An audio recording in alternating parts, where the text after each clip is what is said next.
¿Cómo están, muchachos? Buenas noches. Ya estamos listos para dar continuidad entonces al repaso de osteología.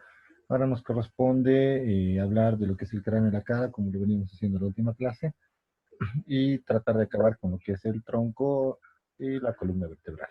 Entonces, para eso, considerar que estamos grabando la clase el día de hoy, ya vamos a dar inicio con toda la temática. ¿Me escuchan bien? ¿Pueden ver las diapositivas que están proyectadas? Sí, Doc.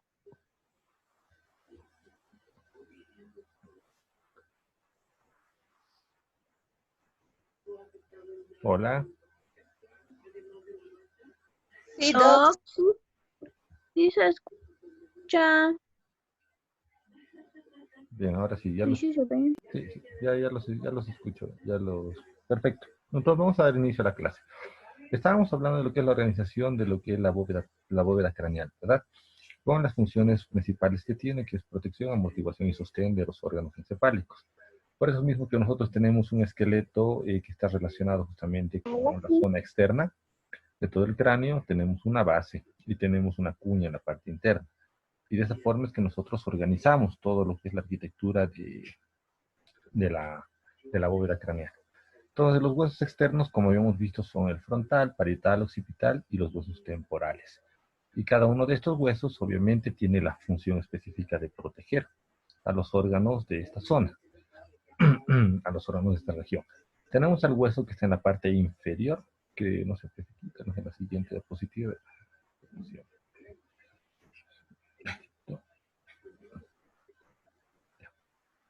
Aquí se parece un poco de lo que es la base del hueso esfenoides, y el medio tenemos el hueso, el moides, y al medio tenemos el hueso esfenoides para darle arquitectura adecuada a toda esta región del cráneo. Entonces, esos son los huesos que están formados en esta zona y organizados de la siguiente manera. Vamos atrás otra vez. En la región lateral, primero en la región frontal tenemos el hueso frontal con el mismo nombre, región posterior con el hueso occipital y región lateral con los parietales y temporales. Cada uno de estos entre sí forma una articulación, ¿verdad? Si hablamos del frontal respecto al parietal, van a formar la articulación frontoparietal. Temporal parietal, temporoparietal, temporal occipital, parieto occipital.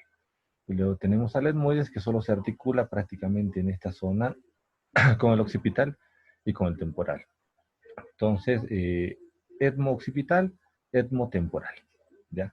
Esas son las articulaciones de esta región. Luego el esfenoides, que es el hueso interno, se articula con absolutamente todos los huesos, por eso va a haber una articulación esfenofrontal, esfenotemporal, esfenoparietal, esfenooccipital, esfenoetmoidal, e incluso en la región de la bóveda orbicular lo vemos al hueso esfenoides para articularse con los otros huesos de esta zona, ¿no? Con parte del frontal, con los lacrimales, en la región interna, con parte del hueso cigomático, con la región posterior del hueso cigomático malar, en esta zona para formar el suelo de la región orbicular, ¿no? Se va también parte del hueso temporal, advertir por esta zona. Entonces, toda la arquitectura que da lugar a lo que es las articulaciones del hueso esfenoides forman la región posterior del fondo del ojo de la bóveda orbicular y la región posterior también de la fosa nasal. Eso en términos generales respecto a estos huesos. Ya en la región de la cara, nosotros tenemos otros huesos que están organizados también de manera simétrica, muchos de ellos, para darle arquitectura a esta zona. Tenemos algunos huesos que también son impares en esta región, ¿verdad? Los huesos impares son el vómer en esa zona superior. Tenemos al hueso maxilar inferior, que es un hueso impar también de esta zona. Y todos los demás ya llegarían a ser huesos pares, los huesos propios de la nariz, son los huesos nasales, los pómulos, o también llamados malares, el maxilar superior, los palatinos que están en la parte interna, los lacrimales al interior, en la parte medial de la fosa orbicular. Cada uno de ellos ya es un hueso par. Entonces nosotros tenemos que sobre todo reconocer cuáles son las características específicas de cada hueso. Hablábamos en la anterior clase que tenemos a cada uno de estos huesos que forman la bóveda craneana, frontal, parietal, temporal y occipital, con una región exocraneal y una región endocraneal. La región exocraneal es todo lo que está relacionado con la fascia que va a dar lugar a la inserción del músculo frontooccipital de esta zona, que va a la región frontal, parietal, parte de la temporal y occipital. Y la cara endocraneal que está relacionada sobre todo a la formación de distintas placas o impresiones para las meninges, o sea, son impresiones meningias, para que de esa manera se inserten las 3 placas meningias, sobre todo la dura madre, y de esa forma se mantenga el sostén adecuado de todo el sistema nervioso. Esa es la manera en la cual está organizada de manera general el cráneo y la cara. Ahora ya nos vamos a las características específicas de cada uno de estos huesos. Aquí es otra vez la misma diapositiva. Y por ejemplo acá tenemos a uno de los huesos más complejos en cuanto al análisis, ¿verdad? Que es el hueso esfenoides, que está localizado en la región interna, que es el hueso cuña, que se articula con todos los demás huesos de la región del cráneo. Perdón, muchachos. Entonces, este hueso esfenoides tiene una característica bastante peculiar. Tiene forma de murciélago, justamente si nosotros lo vemos desde la región posterior hacia la anterior. Y desde la vista superior se ve justamente algunas estructuras que sobre todo son de sostén para el sistema nervioso. Vamos a checar un poquito la imagen para que se vea mejor. Ya. Entonces, este hueso esfenoides, de vista desde la región posterior, que es la manera adecuada en la cual se hace el análisis, tiene 3 estructuras bastante grandes que son las más prominentes de esta zona. Tenemos a las alas menores que están en la región superior, que también se ven aquí en la vista superior. Estas alas menores son unas estructuras que forman parte del sostén de todo el diencéfalo, de la base del encéfalo, que están orientadas hacia la parte superior. Al medio de estas alas mayores tenemos nosotros a la silla turca, que es toda esta estructura cuadrilátera que se ve en esta zona, donde se va a alojar la hipófisis. Y en las regiones laterales nosotros tenemos a las alas mayores, que son las regiones laterales que se van a articular directamente con el hueso temporal, con parte del frontal, y que van a alojar en la región anterior, van a tener una vista anterior para alojar justamente al fondo todo lo que es la arquitectura anatómica del ojo, porque van a tener contacto con los otros huesos que forman la fosa orbicular. En la región inferior, sobre todo vistos por la región posterior, se advierte lo que son las apófisis, pterigoides. Tenemos 2 apófisis pterigoides a cada lado. Ya, esta es la apófisis pterigoides, según algunos autores, esta es la lámina pterigoidea, pero otros la denominan como apófisis pterigoides lateral, apófisis pterigoides medial. Cualquiera de esos términos es adecuado en relación a la descripción de, perdón, de esta estructura anatómica. Luego tenemos una escotadura pterigoidea que está justamente separando a la lámina de la apófisis pterigoide, donde van a pasar algunos nervios. Entre ellos va a pasar el nervio óptico por esta zona y también el nervio que se llama el primer parcado craneal, el nervio, perdón, perdón, el nervio olfatorio. Ya. Luego tenemos algunas otras zonas que se van a ver, por ejemplo, el cuerpo, que es lo que sostiene justamente a la silla turca en la región inferior. Tenemos el agujero oval, que también da lugar al paso de algunos nervios y arterias de esta zona. El agujero redondo da lugar también, aparte del paso de algunas de las arterias del polígono de Willis. Y tenemos la hendidura esfenoidal, que es justamente la separación que se da entre las alas mayores y las alas menores. Esto es lo más importante relacionado justamente con el hueso esfenoides, y cada una de estas regiones anatómicas va a tener contacto, como yo les digo, o con una estructura neuroanatómica, que es una de las estructuras del encéfalo, o directamente con otro hueso para darle estructura adecuada y soporte a toda la región interna del cráneo. Luego tenemos al hueso etmoides. Tenemos una vista anterior aquí del hueso etmoides, es así como se ve cuando nosotros hacemos el corte coronal de la región del cráneo. Y aquí tenemos cómo se aprecia este mismo etmoides, pero visto por arriba, ¿no? Por la parte superior. Entonces, la diferencia de este hueso respecto al hueso esfenoide es que este ocupa la región inferior, pero tiene bastante contacto también con la región lateral del cráneo, en particular con el hueso temporal, ya que entre el hueso temporal y el hueso etmoide se da lugar a la formación del laberinto etmoidal, la formación de todo lo que es los conductos semicirculares para alojar al sistema laberíntico de esta región, ya que aquí es donde está toda la función del oído interno para la mantención, para la estimulación adecuada de todo lo que es el equilibrio periférico. No se olviden que tenemos un equilibrio central y un equilibrio periférico. El periférico se encarga de lo que es la acomodación de la cabeza en relación al posicionamiento de los otolitos en los conductos laberínticos, y el equilibrio central es el que está regulado por el cerebelo principalmente.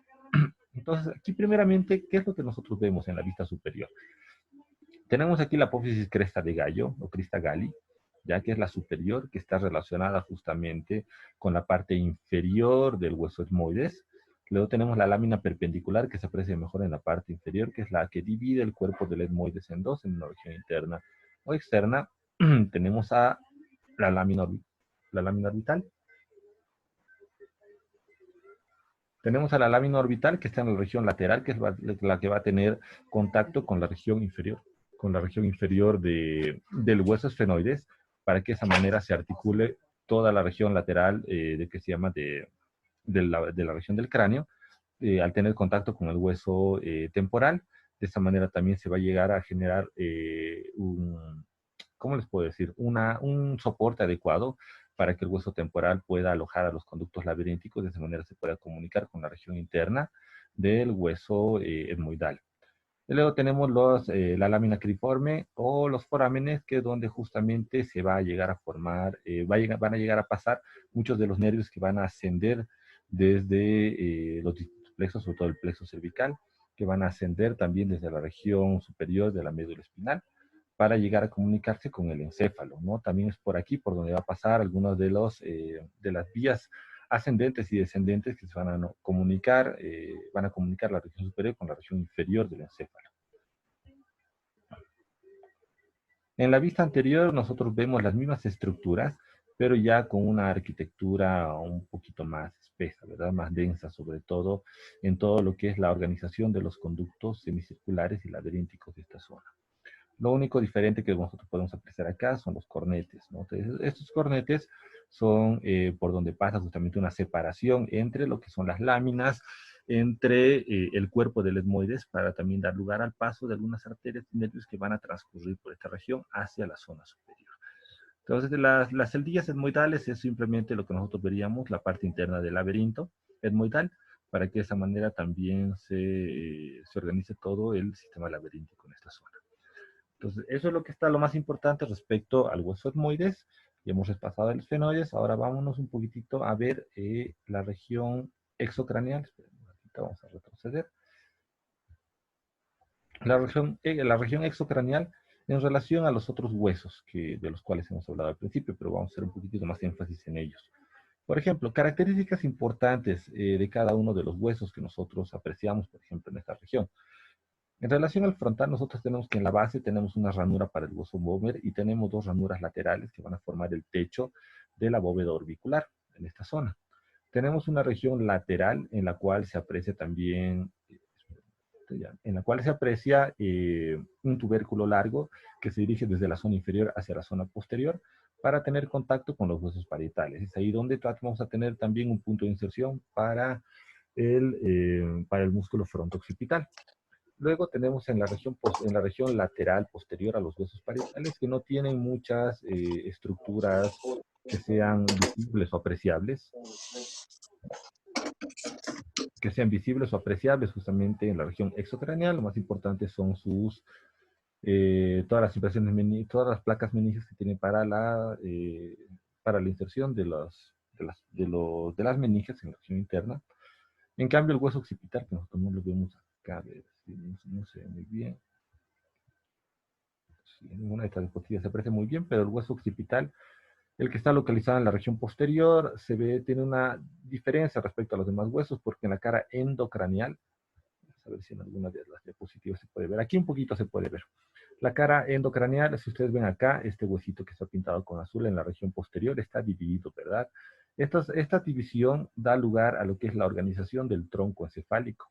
En lo que son las láminas superiores se localiza el mesencéfalo y en las láminas inferiores se localiza la protuberancia y bulbo raquídeo, que están separados justamente por estas eminencias vertical y eminencia horizontal, para que justamente esta posición adecuada de lo que es el tronco encefálico no genere un desplazamiento inapropiado. Tenemos aquí varias impresiones meninges para dar soporte justamente al tronco encefálico.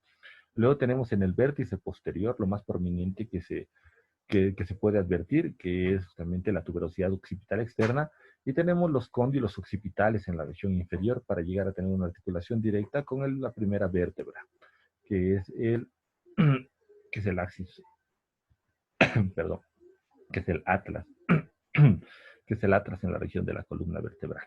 Entonces, esa articulación atlazoidea, atlantoxoidea es la articulación que va a dar lugar a los movimientos de la base del cráneo para generar la flexión, para generar la extensión. Como es una articulación condyle, hace también movimientos de inclinación lateral, que después ya en artrología los vamos a ver con un poco más de detalle.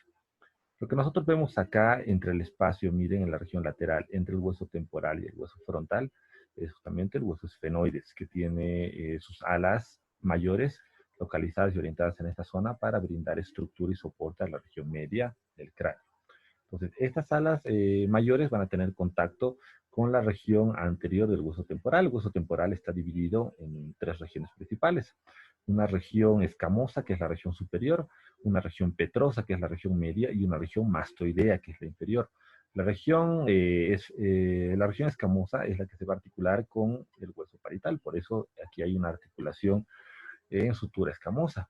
La región petrosa es la que da lugar a la formación del arco cigomático, que va a tener contacto también con el hueso malaro cigomático en la región anterior. Es en donde se va a alojar el oído externo y también va a tener, algunas cavernas de inserción para el músculo frontooccipital. Y la región mastoidea es la que tiene su apófisis mastoides mirando hacia la región inferior y la que va a comunicarse directamente con los laberintos etmoidales para dar lugar a la formación del sistema vestibular en la parte interna. Y bueno, esas son las características más importantes de los huesos del cráneo. Eso es lo que nosotros tenemos que apreciar. En el examen de grado es muy posible que tal vez en algún caso ingresen imágenes diapositivas en las cuales haga referencia a alguna estructura en particular, alguna parte de alguno de estos huesos que hemos mencionado. Y por eso también en el banco de preguntas y en la práctica yo les voy a hacer preguntas de estas características, de este tipo, para que ustedes también al mismo tiempo puedan hacer un repaso adecuado si es que en el examen de grado se dieran preguntas de este tipo. Bien, ¿qué nos falta? Nos falta la región de la cara. Entonces, en la región de la cara, nosotros, como ya hemos mencionado, tenemos distintos huesos que están articulados por suturas armónicas, a excepción de la articulación entre el hueso temporal y el maxilar inferior, que es una articulación bicondílea, ¿verdad? Porque tenemos dos cóndilos que se desplazan al mismo tiempo. Tenemos como parte del hueso de la región de la cara al primer hueso, que es el frontal. Algunos autores no lo toman en cuenta, dicen que es más considerado como un hueso del cráneo, pero sobre todo la región inferior, que está relacionada con el techo de las fosas orbiculares, es la que está en contacto directo con los huesos de la cara, por tanto se lo considera como uno de los huesos de la cara. Tenemos en la parte media al vómer, tenemos a los huesos nasales con sus respectivos cornetes nasales, que son estructuras cartilaginosas que están en la región inferior. Tenemos a los huesos lacrimales, que están en la región lateral, también se denominan unguis, están con ese nombre en este caso, en la diapositiva. Tenemos en la región anterior inferior de la cara, ya a los maxilares superiores, que son huesos, son dos huesos que están, también tienen una hendidura aquí cartilaginosa, al igual que los palatinos que están en la base del maxilar superior. Luego tenemos al hueso maxilar inferior, que es junto con el vómer, es uno de los huesos que no tienen impares de esta zona, que se va a articular, como les decía, directamente con los cóndilos temporales para formar la articulación temporomandibular. La ATM es la única articulación que va a tener un desplazamiento en esta zona, es la única diartrosis de esta región. Todas las demás articulaciones son sin artrosis con articulaciones que forman suturas, ¿no? Suturas de distintos tipos, que hemos visto en la anterior clase. Tenemos sutura escamosa, como se da entre el hueso temporal y el parietal. Tenemos sutura dentada, como se da entre el hueso frontal y el parietal. Tenemos sutura armónica, como se da entre los huesos de la cara. Y tenemos una equindilesis, que es la única articulación que se da entre el hueso frontal y el vómer. Y bien, eso es todo en general respecto a lo que son los huesos del cráneo y de la cara, lo más importante y destacable. ¿Tienen alguna pregunta, muchachos, respecto a esta explicación, antes de pasar ya a lo que es a la columna y tórax?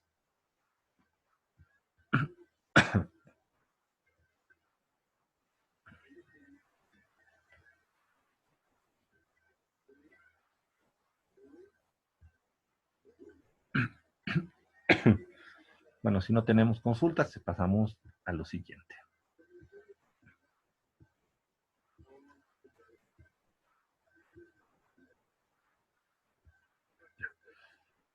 Primeramente comenzaremos con lo que es la columna vertebral, que corresponde a la región posterior del tórax, que juntamente con las costillas verdaderas va a formar parte de esta región posterior que nosotros apreciamos. Lo primero que tenemos que ver son las características generales de la columna, ¿verdad? En conjunto, para después analizarlas de manera independiente con cada una de las vértebras, que es la organización ya independiente que tiene cada región de la columna vertebral. Tenemos aquí una vista lateral, que es la vista que permite que nosotros apreciamos justamente a la columna con sus curvaturas fisiológicas. Tenemos una vista anterior en la cual sobre todo se aprecian los cuerpos y tenemos una vista posterior en la cual sobre todo se aprecian las apófisis. La columna está dividida en segmentos, ¿verdad? Un segmento cervical, un segmento dorsal, un segmento lumbar, un segmento sacro y un segmento coxígeo.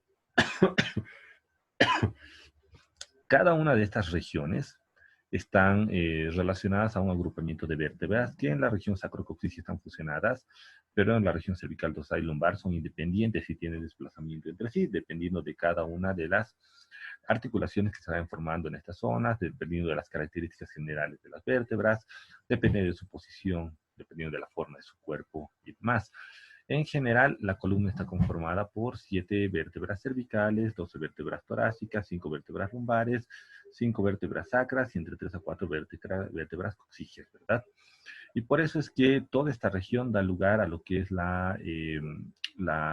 el sostén para la médula espinal, la protección para la médula espinal en la parte interna, y también protección junto con la caja torácica posterior para algunos órganos que están en el mediastino posterior, en este caso sobre todo los pulmones, y en la región superior ya de los cuadrantes abdominales, sobre todo para el vaso y el hígado, ¿no?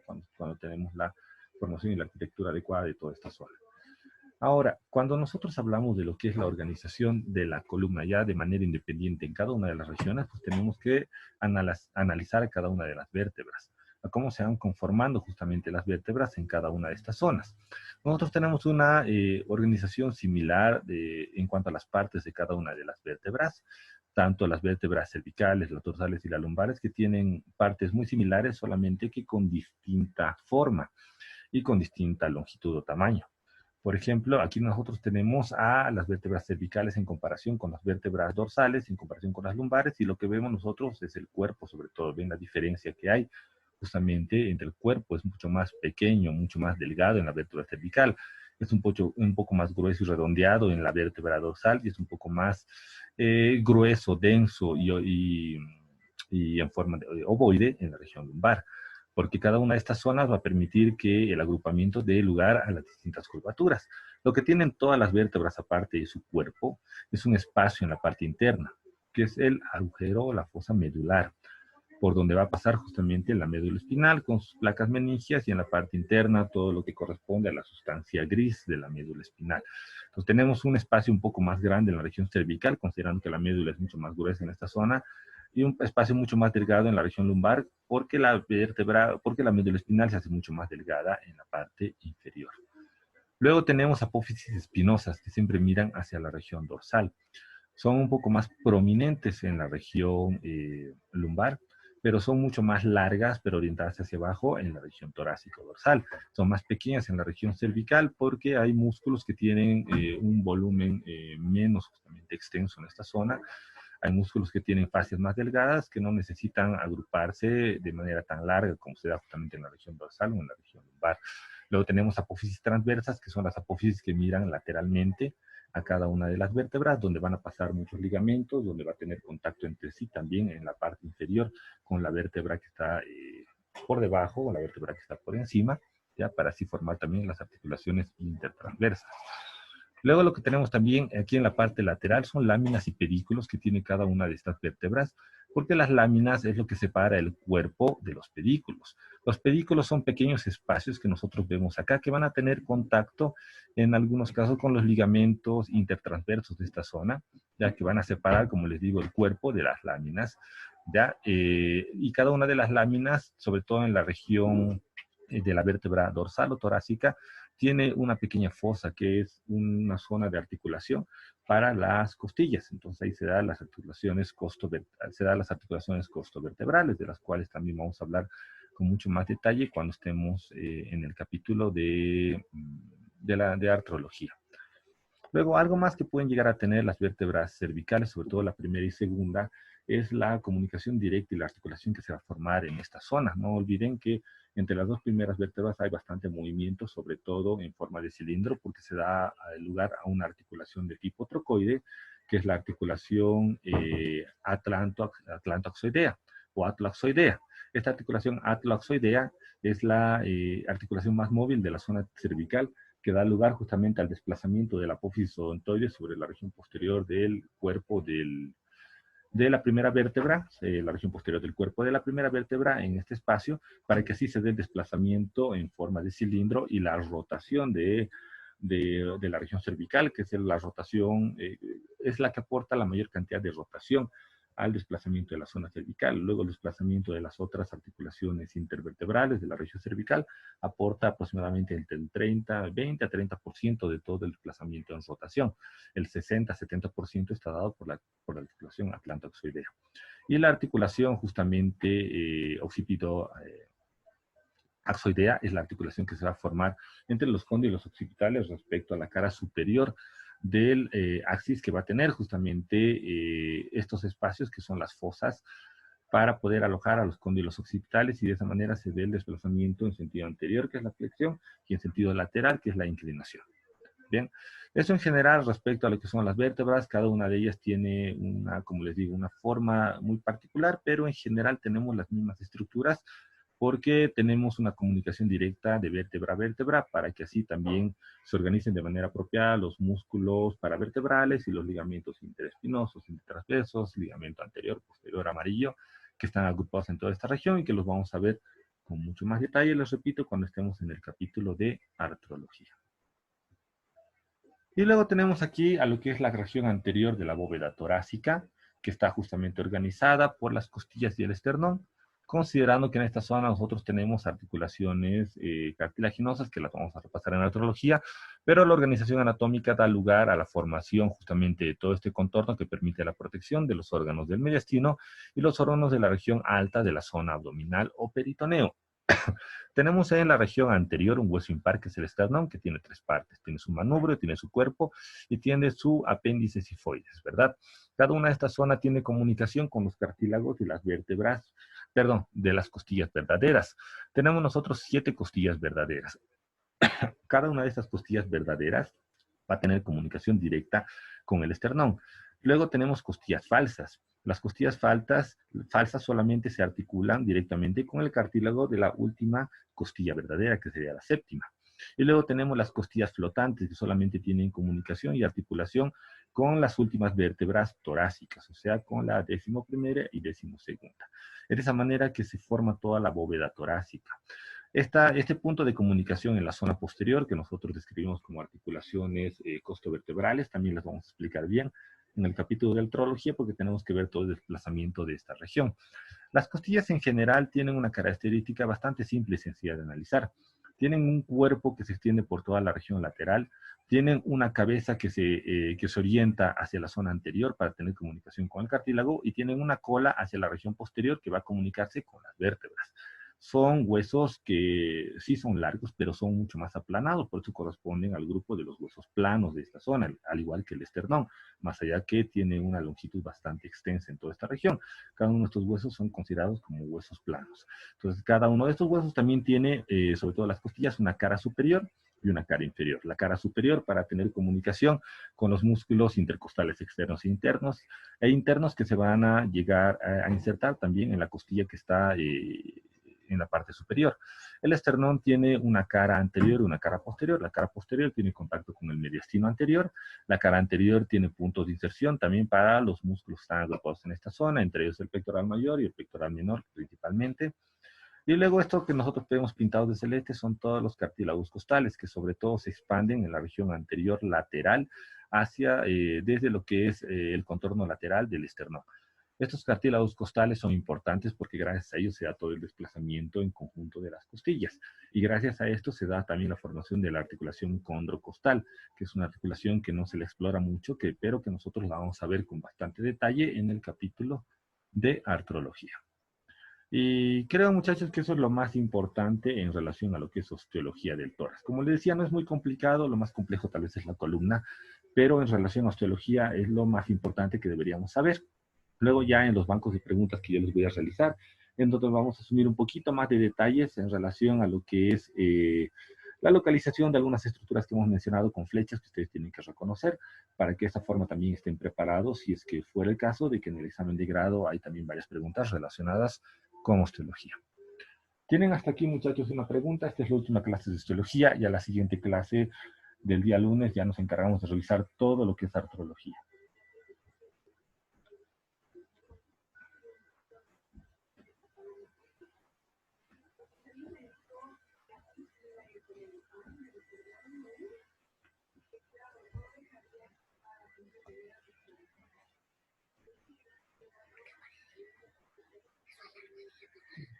No, Doc, no tengo ninguna duda. Ya. Bien, muchachos, creo que sí, creo que está bastante clara la información, ¿verdad? De todos modos, igual este video lo voy a subir ya a la plataforma. Algunos compañeros me han comentado que tienen problemas para ver el segundo video, ¿verdad? De la primera clase y el video del día miércoles. Si es que realmente estamos todavía con esos problemas, se los voy a pasar por Telegram. Se los voy a pasar a Araceli todos estos videos para que ella se los pueda pasar a ustedes. Y también de esa manera ustedes los puedan grabar en sus celulares o en sus computadoras. Son un poco pesados los videos, pero sí se pueden pasar por Telegram. Y si pueden ustedes verlos en la plataforma, pues igual mejor, para que también tengan acceso el tiempo, el momento que ustedes quieran. Pero si hay dificultades, coméntenmelas por favor en el grupo de WhatsApp, para que así yo también pueda tomar las medidas correspondientes. Y si no tienen ninguna otra pregunta, muchachos, entonces nos estaríamos encontrando directamente el día lunes, ya a la misma hora. Y por favor, para que tampoco tengan problemas con lo que es la acumulación de sus cuotas, vayan haciendo los depósitos, las transferencias, porque de esa manera no va a tener la complicación de que se les va sumando, sumando, y se hace un poco más difícil hacer una cancelación cuando es un monto alto, ¿verdad? Entonces, directamente, muchachos, que tengan un buen fin de semana y nos vemos el día lunes a las 9 de la noche. Muchas gracias, doctor. Gracias, Doc. Araceli, hasta luego, chicas, nos vemos.